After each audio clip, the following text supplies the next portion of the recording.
Howdy, it's Jim Arado, and this is actually early April 2023. We're in Midway, Kentucky, just a really short drive from Lexington, probably considered part of the Lexington metro area, I guess. But yeah, this is just a great little town. I'll put up another video about the town here shortly. But while we were here the other day, we stumbled into their great little community museum. And I believe this has been here for maybe less than a year. And it's just a darn nice little museum, as you can tell.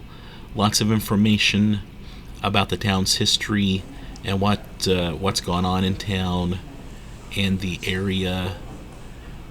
Lots of relics. I like relics. I like seeing the old items relating to old businesses. And they had a lot of that stuff. And of course it's a museum in Kentucky, so there's going to be some bourbon references, horse racing, and probably some Civil War, that kind of stuff. Lots of big signs telling about things that had happened here. And they gave me a couple of sheets just about the area's history. And I mean, it pops. There's just a lot going on. They've had a lot of stuff happen. Yeah, that right there, they basically gave me to take home a little miniature version of this board right there, talking about things that had happened. And just looking, just glimpsing over it, there's a ton of stuff. Richard James, charged for a murder at Midway Distillery, 1921, was forcibly removed from jail by a white mob and lynched outside of Versailles. Midway Women's Club founded. Some stuff about Prohibition. 100 survivors of the Louisville flood sheltered at the high school auditorium in 1937. Just a ton of stuff going into 2022. With the opening of this museum. Also 2021, James E. Pepper Distilling broke ground on a warehouse at Midway Station. So they've got a really good sense of their past. And this is something, Midway has, I don't think, even a couple thousand people. And that's their population. Why doesn't every single town have a little place like this? You definitely have to tip your hat to Midway for having some local pride and local sense of history. I don't know if I mentioned it, but the museum was free to go through. Nice guy running the place. Seemed like he knew everything about the area, and just happy to be there. Obviously, photos, videos were allowed, and it's a couple of rooms jam-packed with info about the area. And, just nice to look around. The town of Midway, if you've not been there, it's definitely worth a day trip. Great downtown area. Train runs right through town. And several nice businesses. There's a bookshop I like. A really nice Mexican restaurant. Probably my favorite Mexican restaurant. I'd say easily my favorite Mexican restaurant in this area is there. Yeah, I'm sure I'll mention it again in other videos, but if you're in this area, it's Don Jockey. Go check out Don Jockey. It's just a nice place, and it's, man, do they know Mexican food. And real quick, from their little sheet, the historic sheet they gave me, just a few facts that I found interesting. By the way, there's a really cool mill, Weissenberger Mill, and there's some information about that. I believe it's sixth generation ran business. And according to the guy that runs this museum, I think there's a 14-year-old kid who they're kind of grooming to be the next person to take over that business. And I just think that kind of heritage is great.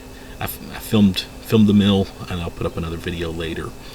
But Midway was founded in 1833. The Lexington and Ohio Railroad was incorporated in 1830, one of the first railroads west of the Alleghenies.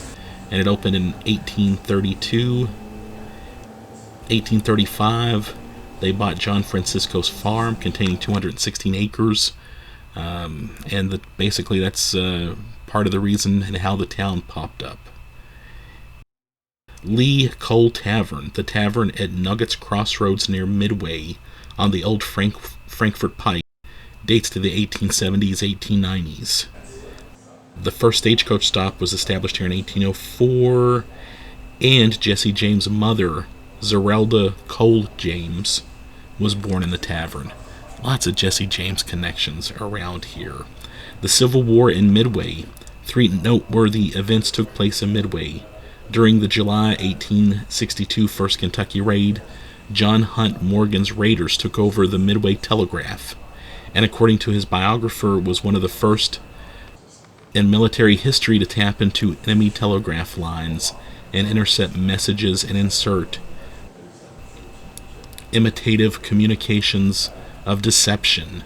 In 1864, Sue Mundy and other Confederate guerrillas raided nearby Woodburn Farm, taking many valuable horses. In another raid on Nanchira, guerrillas killed Adam Harper Jr., for which Union General Burbridge ordered 4 Confederate prisoners shot in retaliation. Their martyrs' monument and graves are in the Midway Cemetery. And there's some information about the college right there. And I'll go ahead and read this to you from the sheet that they gave me. Midway University, the Kentucky Female Orphan School, obtained a charter in 1847 from the state legislature to educate orphan girls to be self-supporting teachers. Through the years, it has been a high school, junior college, 4-year women's college, and since 2016, a co-educational school, now Midway University. So yeah, there's some information for you. And of course, there are things that I've shown you on this video that we haven't even talked about. Feel free to pause or go back, or better yet, that's love the Midway College stuff there. It's just kind of neat. Better yet, go down to this museum yourself. If you're in Lexington, Louisville, heck, if you're in Eastern Kentucky, Central Kentucky, and you've not visited here, there's no excuse. What's wrong with you? Get down there and check this place out.